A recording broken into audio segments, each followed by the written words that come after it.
Hello student, कैसे हो? सब बढ़िया। चैप्टर नंबर 9 डिफरेंशियल इक्वेशन कैसा चल रहा है? अब आज हम ये चैप्टर को पूर्ण करेंगे। आज हम ये चैप्टर के एंडिंग की ओर जा रहे हैं। बच्चे, आप अच्छी तरह से तैयारी करते ही होंगे, सभी एक्सरसाइज अच्छी तरह से सॉल्व की होगी, ऐसा मैं सपोज करता हूँ। बराबर। तो स्टार्ट करते, बहुत ज़्यादा बात नहीं करते आज। बराबर। तो एक्सरसाइज 9 का मैंने 1 से 10 तक के क्वेश्चन लास्ट लेक्चर के अंदर सॉल्व किए थे, आप सभी को याद ही होगा। अब आज हम 11 नंबर का क्वेश्चन से स्टार्ट करते हैं।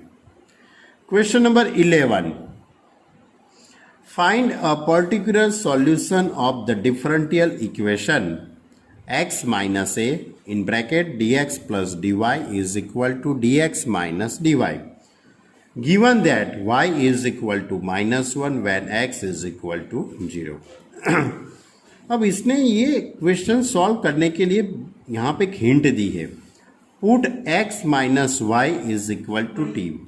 लेकिन हम ये जो हिंट है उसका यूज नहीं करेंगे बच्चे, इसका यूज नहीं करेंगे। इसके ये हिंट का यूज करे बिना ही हम ये इक्वेशन को सॉल्व करेंगे। अब हम सोचते कि सर ऐसा कैसा डिफरेंशियल इक्वेशन है?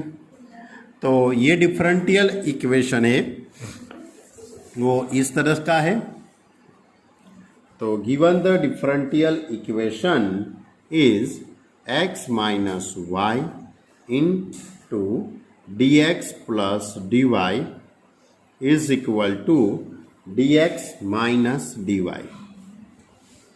अब इसका सेटिंग में कुछ ऐसा करता हूं, ये जो x माइनस वाई है उसको सामने ले जाते, तो इस तरह से हो जाएगा dx plus dy is equal to dx minus dy upon x minus y. अब ये dx प्लस वाई यानी कि d कॉमन निकल जाएगा, तो x प्लस वाई। सिमिलरली यहाँ से भी d of x minus y upon x minus y. Okay.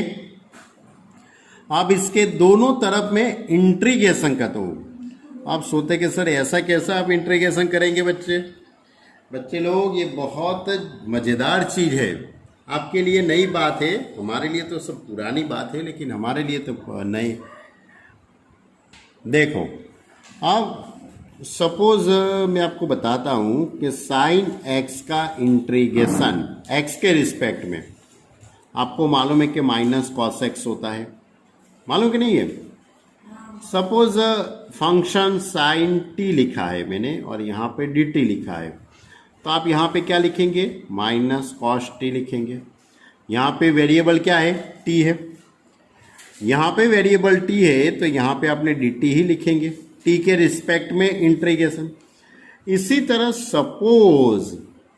Suppose मैं ये वेरिएबल यहाँ पे x प्लस वाई लिखता हूँ, तो d of x plus y, x plus y के रिस्पेक्ट में integration minus cos x plus y plus c होता है। ध्यान रखना, साइन का इंटीग्रेशन माइनस कॉस, लेकिन वेरिएबल कौन सा है? x plus y. X plus y को एक वेरिएबल की तरह आप सोचो, तो आपको इसी तरह से सभी सम आप सॉल्व कर लेते हो। तो वही बात मेरे लिए है यहाँ पे ये क्वेश्चन के अंदर, d of x plus y यानी x प्लस वाई के रिस्पेक्ट में, यहाँ पे x माइनस वाई के रिस्पेक्ट में। अब मैं इसके दोनों तरफ, now we can integration both the side with respect to x plus y, और यहाँ पे x minus y 1 upon x minus y d into x minus y. तो 1 का इंटीग्रेशन x होता है, लेकिन यहाँ पे x प्लस वाई है, इसलिए 1 का integration x plus y. 1 upon x का इंटीग्रेशन लॉग मोड x होता है, लेकिन यहाँ पे 1 upon x minus y, x minus y के रिस्पेक्ट में, तो log mod x minus y plus C. It is a result number 1. Okay? अब इसके अंदर आपको पर्टिकुलर सॉल्यूशन निकालना है. It is a general solution है. ये जो सॉल्यूशन मिला है वो आपको जनरल सॉल्यूशन है. It is a general solution. अब मैं रिजल्ट नंबर 1 के अंदर x is equal to 0 and y is equal to -1 put करता हूं. Now we can put x is equal to 0 and y is equal to -1 in result number 1. In result number 1. तो result number 1 के अंदर मैं value put करता हूं. तो x की जगह पे 0, y की जगह पे -1, दैट इज 0 -1. यहाँ पे लॉग मोड x की जगह पे 0, y की जगह पे -1 यानी कि 0 + 1 इज इक्वल टू C. अब आपको मालूम है कि log 1 की वैल्यू 0 होती है, therefore C is equal to -1. अब ये C की वैल्यू मैं इक्वेशन नंबर 1 के अंदर पुट करता हूँ. Put C is equal to -1 in result number 1. तो रिजल्ट नंबर 1 के अंदर मैं वैल्यू पुट करूँगा. तो x + y is equal to log mod x - y - 1. ये -1 है, इसको मैं इस साइड ले लेता हूँ. तो आपको x + y + 1 मिल जाएगा. तो इस तरह से पूरा टर्म का सेटिंग होगा. तो log mod x - y is equal to x + y + 1. It is a particular solution. It is a particular solution given differential equation. Okay, तो ये क्वेश्चन नंबर 11 था. इसके अंदर आपके लिए थोड़ी सी नई बात थी, लेकिन ये बात आपको अच्छी तरह से समझनी पड़ेगी, क्योंकि ऐसी सम इस टाइप की मेथड आपको आगे इंजीनियरिंग फील्ड में जाएंगे या तो फिर आगे बीएससी करेंगे, कुछ भी करेंगे, तो ये सभी स्टेप आने वाले हैं. चलो, अब नाउ नेक्स्ट क्वेश्चन नंबर 12. चलो, अब next question number 12. e⁻² upon √x minus y upon √x into dx upon dy is equal to 1. ये डिफरेंशियल इक्वेशन. अब इसको सॉल्व करना है. तो आप क्या करेंगे बच्चे लोग, ये dx अपॉन dy को सामने ले जाओ. तो dy/dx is equal to e⁻² upon √x minus y upon √x. अब ये y अपॉन √x है, इसको इस साइड ले लेते हम. तो इस साइड लेंगे तो इस तरह से होगा dy/dx plus y upon √x is equal to e⁻² upon √x. Clear. अब ये लीनियर डिफरेंशियल इक्वेशन हो गया. लीनियर डिफरेंशियल इक्वेशन यानी कि y का मल्टीप्लाई का जो फॉर्म होता है 1 अपॉन √x है. अब मैं इंटीग्रेशन फैक्टर निकालूंगा IF is equal to e⁻∫ px dx. तो is equal to e⁻1 upon √x dx. अब 1 अपॉन √x यानी कि e⁻x⁻⁻² हो जाएगा. -1/2 प्लस 1, तो is equal to e⁻x⁻1/2 upon 1/2. तो इज इक्वल टू e⁻²√x. अब ये जो इंटीग्रेशन फैक्टर आया e⁻²√x, इसको इक्वेशन के दोनों तरफ मल्टीप्लाई करेंगे हम. तो गिवन इक्वेशन है हमारा, ये जो इक्वेशन है, ये जो फॉर्म है, उसके दोनों तरफ मैं e⁻²√x से मल्टीप्लाई करूँगा. तो इस तरह से हो जाएगा e raise to root x into d y by d x plus e raise to root x into y upon root x is equal to e raise to minus two root x into e raise to root x upon root x. दोनों तरफ मैंने e raise to root x से multiply कर दिया। अब d by d x y into e raise to root x is equal to 1 upon root x. એટલે इसके दोनों तरफ मैं इंटीग्रेशन करता हूँ जरा, तो दोनों तरफ इंटीग्रेशन करेंगे तो y into e raise to root x is equal to integration 1 upon root x d x. अब 1 अपॉन रूट एक्स यानी एक्स रेस टू माइनस 1/2 हो जाएगा, तो y into e raise to root x is equal to x raise to minus 1/2 x raise to minus 1/2 d x. तो y into e raise to root x is equal to x raise to minus 1/2 plus 1 यानी कि 1/2 plus c। अब इसको इस तरह से लिखेंगे y into e raise to root x is equal to 2 into root x plus c। Clear? It is a general solution, क्योंकि इसके अंदर आपको कोई भी कंडीशन नहीं दी है, इसलिए यानी कि आप इसका पर्टिकुलर सॉल्यूशन नहीं निकालना है। यही आपके लिए जनरल सॉल्यूशन है। अब question number 13, given the differential equation. ये भी बहुत इजी है बच्चे लोग। D y by d x plus y into cot x is equal to 4x into cosec x. ये लीनियर डिफरेंशियल इक्वेशन ही है। लीनियर के फॉर्म में उसको कन्वर्ट करके दिया ही है, उसका सेटिंग करके दिया ही है इन लोगों ने।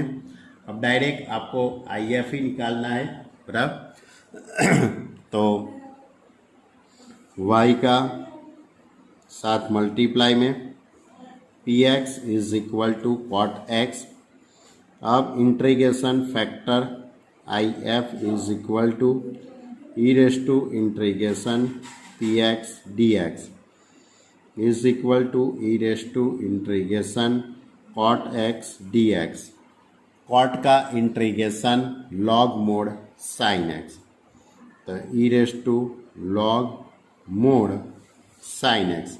अब लॉग का पावर ई है, इसका भी पावर ई है, यानी कि वो दूर हो जाएगा, तो क्या आएगा साइन एक्स। अब ये इंटीग्रेशन फैक्टर साइन एक्स है, उससे अब मल्टीप्लाई करेंगे।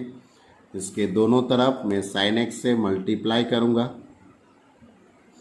तो इस तरह से इक्वेशन हो जाएगा sine x into d y by d x plus y cot x into sine x is equal to 4x into cosec x into sine x.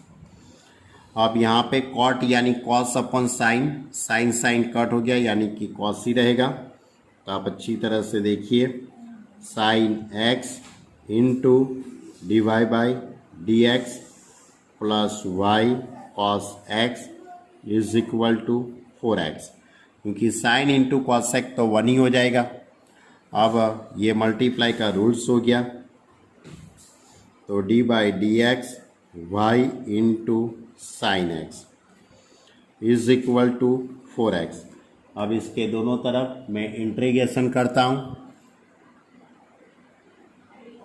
इसके दोनों तरफ मैंने इंटीग्रेशन कर दिया, तो y sine x is equal to integration 4x dx। y sine x as it is 4x, x का integration x² 2 plus c। Therefore y sin x is equal to 2x² plus c। it is a result number 1. It is a general solution. ये कौन सा solution है? General solution. अब आपको ये result number 1 के अंदर आपको जो कंडीशन दी है, x is equal to pi by 2, put x is equal to pi by 2 and y is equal to 0 in result number 1. Result number 1 के अंदर ये जो कंडीशन है वो पुट करते हैं, तो y की जगह पे 0 पुट करेंगे तो ये पूरा टर्म 0 हो जाएगा. 2 इंटू पाई बाई 2 यानी pi square upon 4 plus c. Therefore c is equal to minus pi square upon 2. अब ये c की वैल्यू में यहाँ पे रख देता हूँ, तो put c is equal to minus pi square by 2 in result number 1. Therefore y sin x is equal to 2x square minus pi square upon 2. It is a particular solution. चलो अब question number 14. Differential equation x plus 1 into d y by d x is equal to 2 into e raise to minus y minus 1. ये तो बहुत ही easy है, क्योंकि ये separable variable की जो मेथड है उससे ही सेटिंग हो जाता है आपका. तो मैं क्या करूँगा बच्चे लोग, तो डी वाई अपॉन ये टर्म इसके नीचे, तो 2 into e raise to y minus 1 is equal to d x upon x plus 1. अब इसके दोनों तरफ मैं इंटीग्रेशन करता हूँ, तो 1 upon 2 upon e raise to y minus 1 d y is equal to integration 1 upon x plus 1 d x. E raise to y का LCM, e raise to y का हम एलसीएम लेंगे तो इस तरह से होगा, integration e raise to y upon 2 minus e raise to y d y is equal to integration 1 upon x plus 1 d x. अब मैं यहाँ से माइनस कॉमन लेता हूँ, क्योंकि इसका डेरिवेटिव ऊपर सेट हो जाता है, तो e raise to y minus 2 d y minus common लेता हूँ, लेकिन इसको इस तरफ रख देता हूँ. अब हो गया सेटिंग, इसका डेरिवेटिव ऊपर और ये 1 अपॉन एक्स का डेरिवेटिव हो जाएगा, तो इस तरह से हो जाएगा log mod e raise to y minus 2 is equal to minus log mod x plus 1 plus log mod of c. अब ये माइनस वाला टर्म इस साइड आ जाएगा, तो log mod e raise to y minus 2 plus log mod x plus 1 is equal to log mod of c. अब यहाँ से लॉग दूर कर देते हैं, तो इस तरह से हो जाएगा e raise to y minus 2 into x plus 1 is equal to C.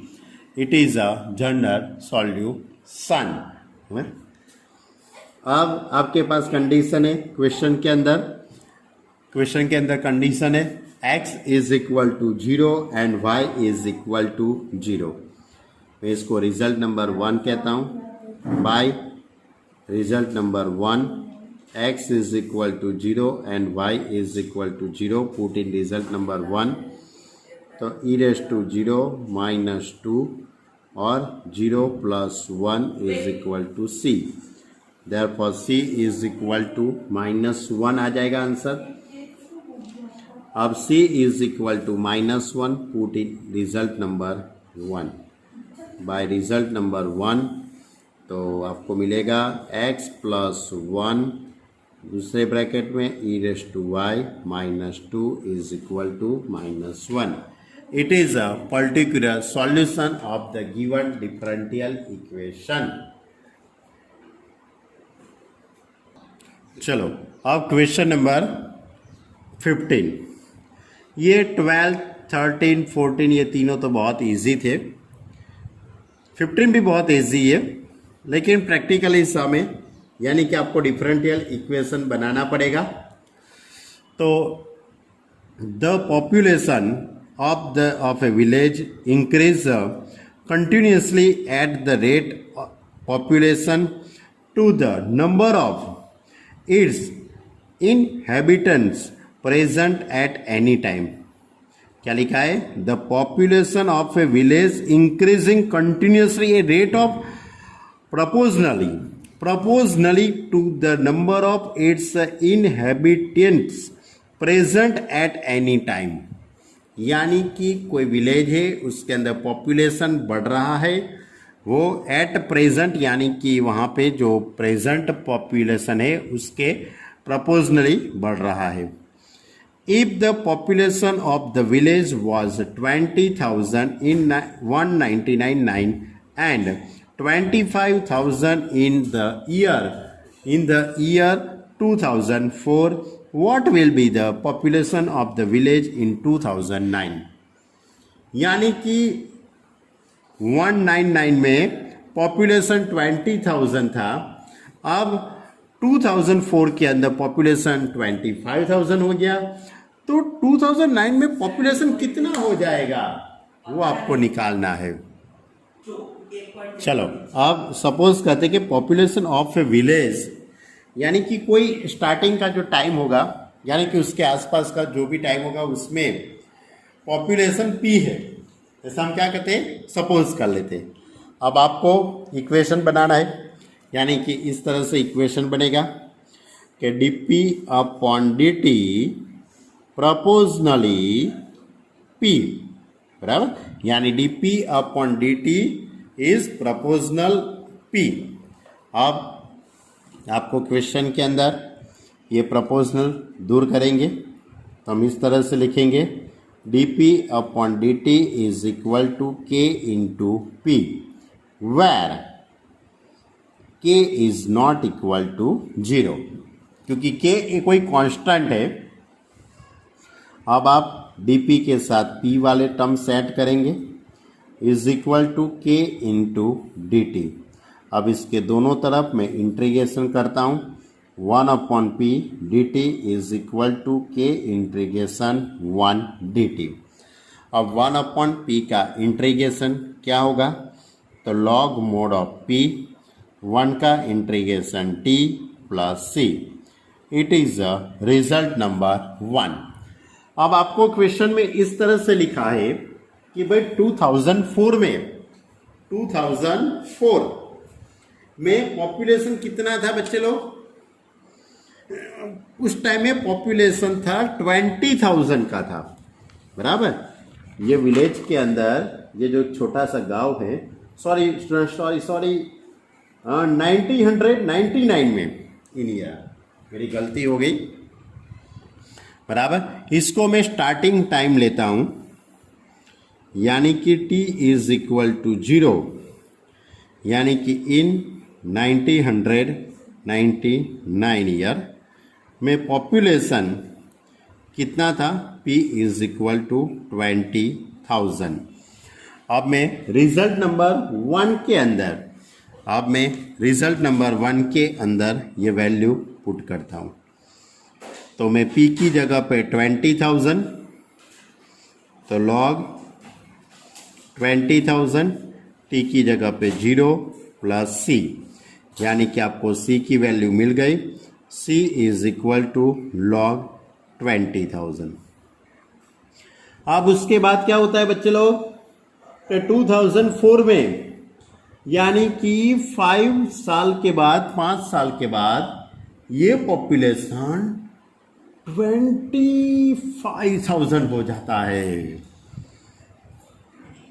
t is equal to 5, then population p is equal to 25,000।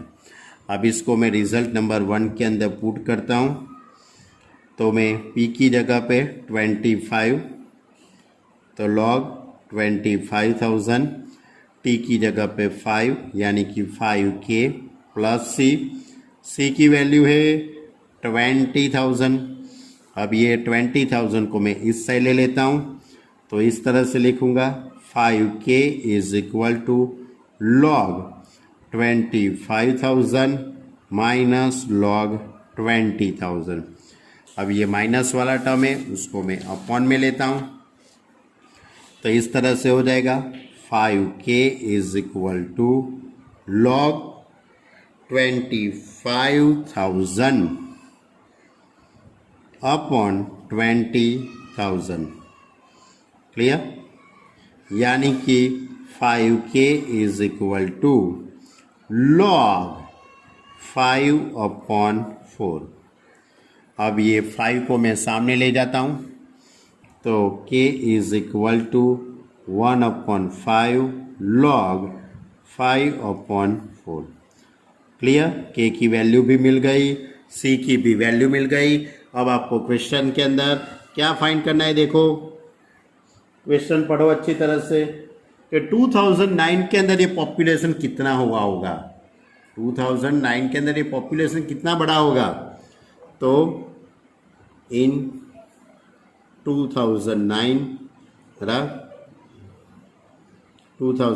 के अंदर पॉपुलेशन कितना हुआ होगा, यानी कि p की वैल्यू आपको यहाँ पे 9 फाइंड करने की है। यानी कि इसका मीनिंग हुआ कि t इज इक्वल टू 10। 10 साल के बाद ये पॉपुलेशन कितना हुआ होगा, क्योंकि हमारे पास t इज इक्वल टू 0 समय, यानी कि स्टार्टिंग टाइम कौन सा था, स्टार्टिंग टाइमिंग हमने लिया था 1999, बराबर, ये साल की हमने बात की थी। अब 2009 आया है तो 10 साल हो गए। अब 10 साल में ये पॉपुलेशन कितना बड़ा होगा वो आपको निकालना है। इसको भी मैं रिजल्ट नंबर 1 के अंदर वैल्यू पुट करता हूँ, तो log p is equal to kt, t की जगह पे 10 यानी 10k प्लस c। अब k और c की वैल्यू में पुट करता हूँ, तो log p is equal to k की वैल्यू है आपके पास 1/5 into log 5/4 plus c that is a log 20,000। अब ये 2 हो जाएगा, तो log p is equal to 2 into log 5/4 plus log 20,000।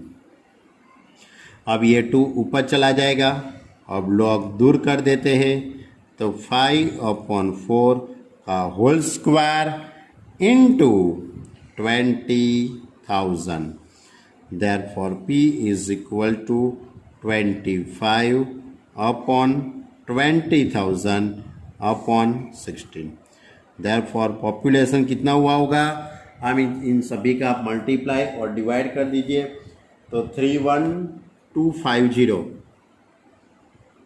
इतना आंसर आता है।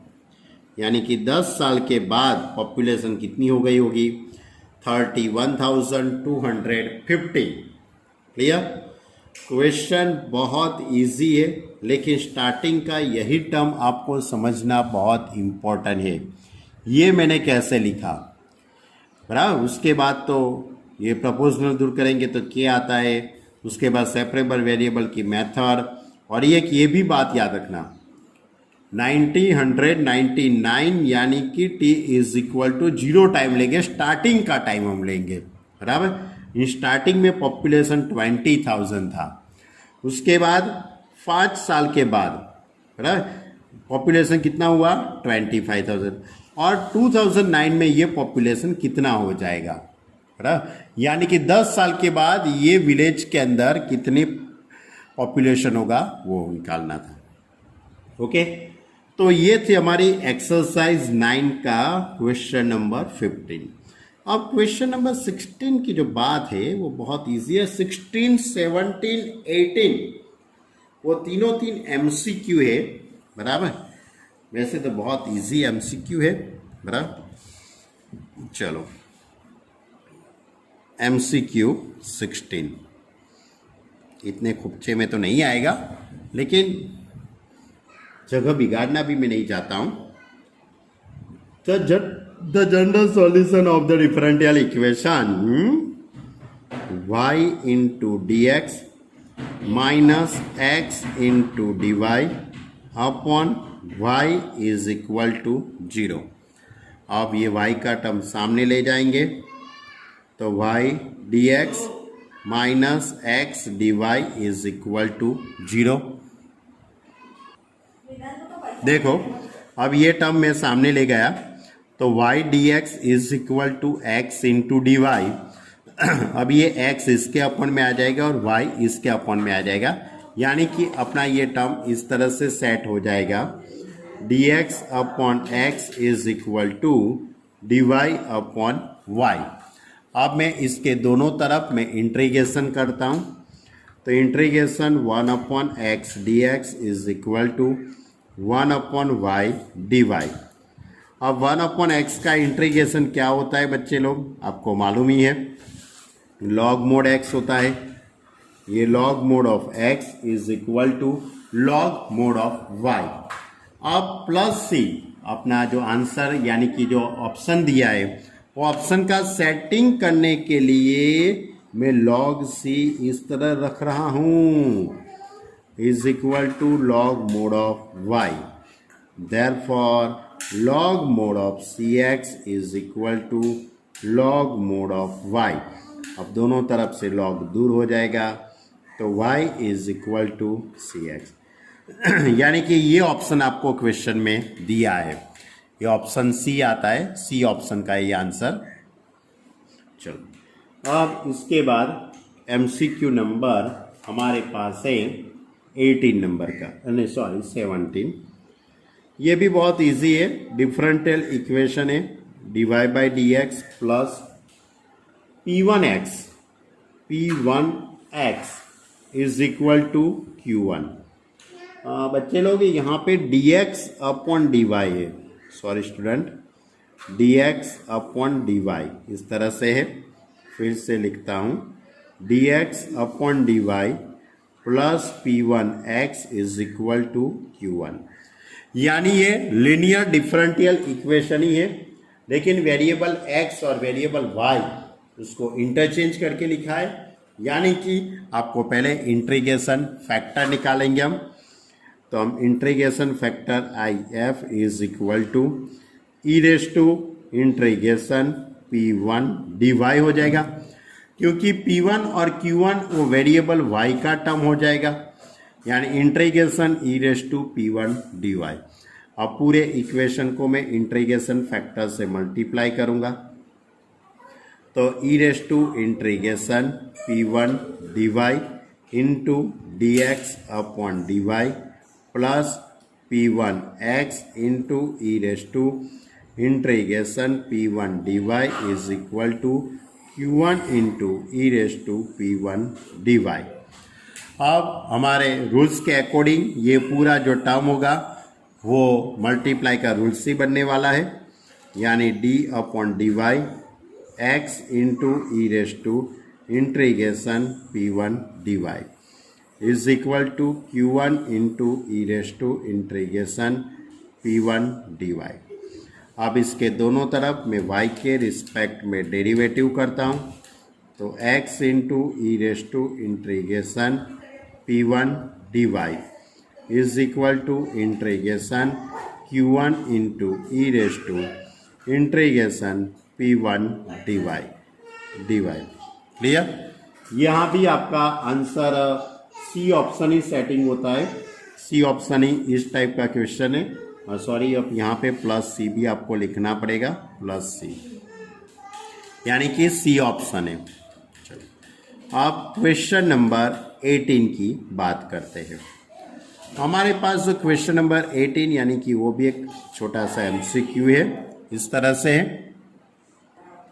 चलो अब आगे का क्वेश्चन नंबर 18, क्वेश्चन नंबर 18 इस तरह से e raise to x into d y plus y into e raise to x plus 2x into d x is equal to 0। अब यहाँ पे सबसे पहले मैं dy बाई डी एक्स को सब्जेक्ट बना देता हूँ। तो e raise to x into d y is equal to minus y into e raise to x plus 2x into d x. Therefore dy by d x is equal to minus y into e raise to x plus 2x upon e raise to x. अब इसको मैं separate denominator देता हूँ। तो dy by d x is equal to minus y minus 2x upon e raise to x. अब ये y इस side आ जाएगा तो मैं इस तरह से लिखूंगा dy by d x plus y is equal to minus 2x into e raise to minus x. Clear. अब y का जो कोफिशिएंट है वो p ऑफ x, तो p of x is equal to 1। अब मैं integration factor I F is equal to e raise to integration P x d x, तो is equal to integration 1 d x. 1 का integration x हो जाएगा। अब मैं पूरे इक्वेशन को ई रेस टू एक्स से मल्टीप्लाई करूँगा तो इस तरह से हो जाएगा e raise to x into d y by d x plus y into e raise to x is equal to minus 2x e raise to minus x into e raise to x. अब multiply का rules हो गया तो d by d x e raise to x into y is equal to minus 2x हो जाएगा।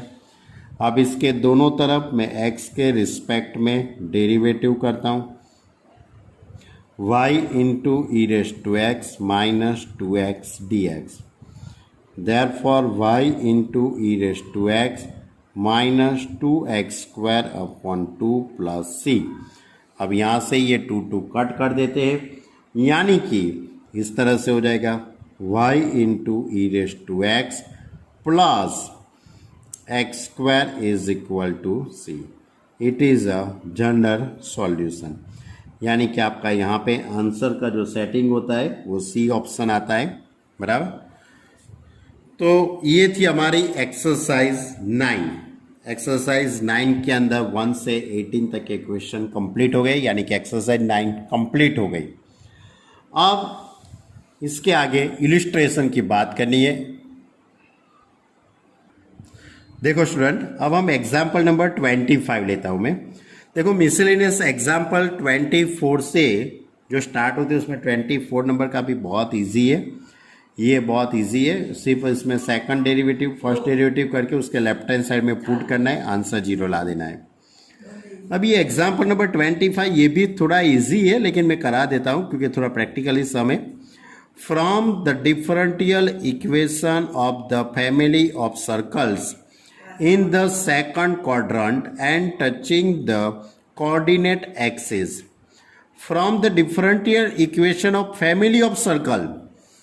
बराबर, यानी family of circle का आपको डिफरेंशियल इक्वेशन बनाना है, लेकिन जो सर्कल है वो in the second quadrant and touching the coordinate axis. इसी टाइप का सम हमने आगे की एक एक्सरसाइज के अंदर सॉल्व किया है, यदि आपको याद हो तो। उसमें फर्स्ट क्वाड्रेंट की बात थी। अब ये जो एग्जाम्पल है उसके अंदर आपको सेकंड क्वाड्रेंट की बात है, यानी कि इस तरह से होगा। ये सर्कल इस तरह से, ये सेकंड क्वाड्रेंट के अंदर टच होता है। y डैश x डैश, ये ओरिजिन 0 0। अब ये इसकी रेडियस है r, ये इसकी radius r। Therefore radius is equal to r। Therefore centre of circle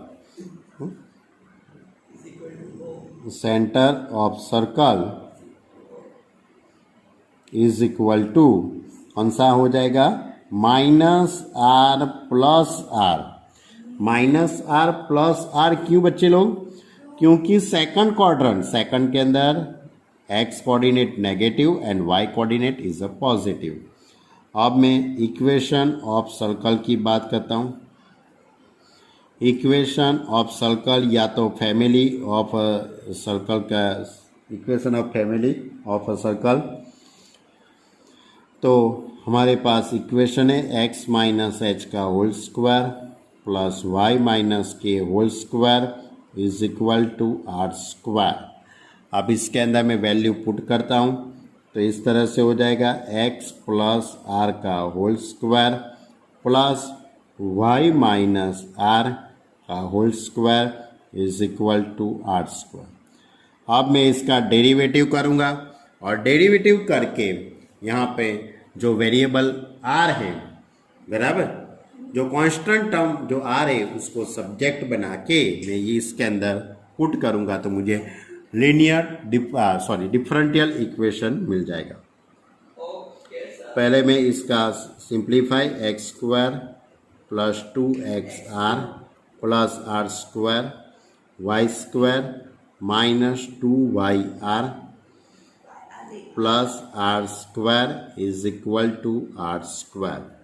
अब आर स्क्वायर दोनों तरफ कट हो जाएगा तो x square plus y square plus 2xr minus 2yr plus r square is equal to 0। अब इसके दोनों तरफ में x के रिस्पेक्ट में डेरिवेटिव कर लेता हूँ। अब मैं इसके दोनों तरफ x के रिस्पेक्ट में डेरिवेटिव करूँगा तो एक्स स्क्वायर का डेरिवेटिव 2x, वाई स्क्वायर का डेरिवेटिव 2y/1, यहाँ पे x का डेरिवेटिव 1 यानी कि 2r, y का डेरिवेटिव 2y1r और आर स्क्वायर का 0। अब x plus y/1 is equal to, ये दोनों टर्म सामने ले जाते हैं तो y1r माइनस आर। क्या किया मैंने? 2 तो कॉमन निकाल ही दिया, इसके साथ साथ ये दोनों को मैं सामने ले गया तो देयरफॉर अब मैं x प्लस y/1, अब यहाँ से मैं r कॉमन लेता हूँ तो y1 माइनस 1, अब r is equal to x plus y/1 upon y1 minus 1 हो गई r की वैल्यू। अब ये r की वैल्यू मैं इक्वेशन नंबर 1 के अंदर पुट करता हूँ तो by result number 1 x minus r का whole square plus y minus r का whole square is equal to r square.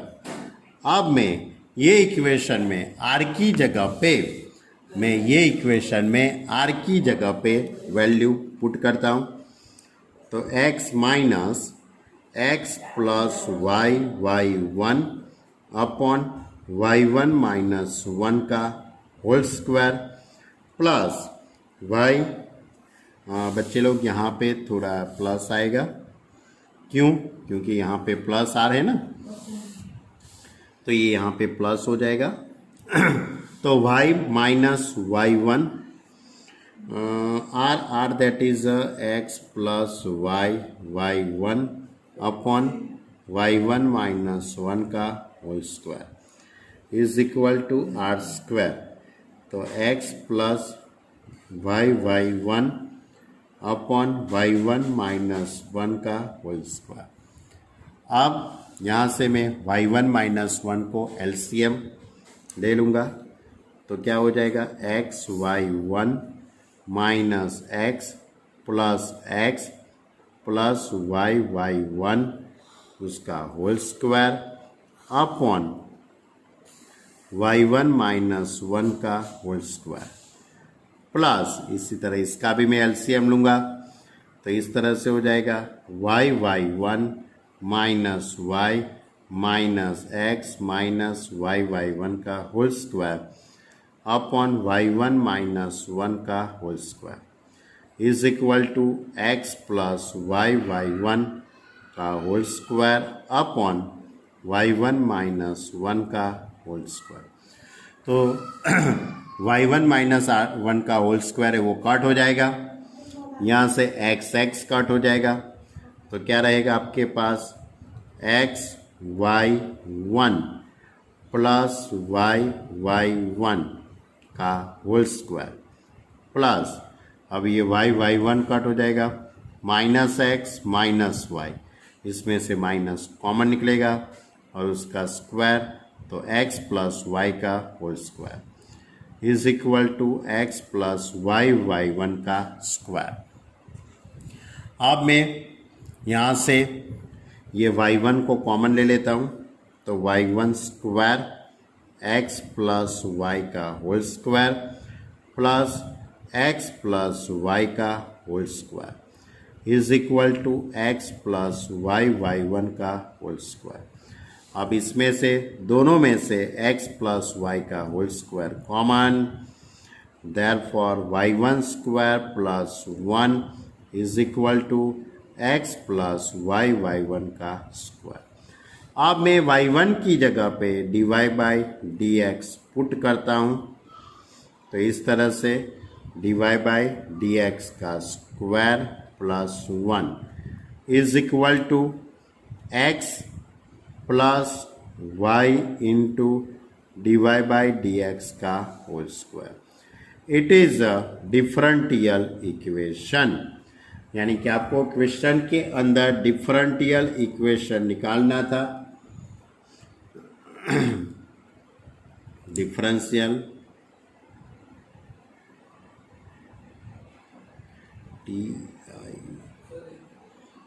Differential equation, थोड़ी गलती हो गई बच्चे लोग, कोई बात नहीं। तो अब इसके आगे आपको एग्जाम्पल नंबर 26 भी कर पाएंगे, 27 भी कर लेंगे और 28 भी कर लेंगे। वैसे तो तीन एग्जाम्पल बहुत ही आईएमपी है, वैसे तो कुछ ऐसा नहीं है कि नहीं आईएमपी, ऐसा नहीं है, बहुत आईएमपी है, लेकिन इजी है। होमोजीनियस डिफरेंशियल इक्वेशन का है, एक लीनियर का है और एक सेपरेबल वेरिएबल का है। तीनों मेथड के एक एक एग्जाम्पल वहाँ पे दिया है। तो इसके साथ हमारा ये चैप्टर नंबर 9 कंप्लीट होता है। मैं चैप्टर नंबर 9 को यहाँ पे कंप्लीट करता हूँ बच्चे लोग। आप बहुत अच्छी तरह से चैप्टर नंबर 9 का प्रिपरेशन करना। पूरी एक्सरसाइज यानी कि एक्सरसाइज 9.1 से लेके एक्सरसाइज 9 तक के जितनी भी एक्सरसाइज है वो सब भी एक्सरसाइज हो सके तो 2 टाइम्स 3 टाइम्स 4 टाइम्स आपको लिख के उसकी प्रैक्टिस करनी है, सॉल्व करो। यदि आपको नहीं मालूम पड़ता है तो आप मुझे बताइए, मैं आपका डाउट सॉल्व करूं। और एग्जाम्पल 28 एग्जाम्पल है, वो सब भी एग्जाम्पल भी आप अच्छी तरह से सॉल्व कर लेना। ओके स्टूडेंट, अब नेक्स्ट लेक्चर के अंदर हम नया लेसन शुरू करेंगे, नया चैप्टर शुरू करेंगे। Okay student, bye.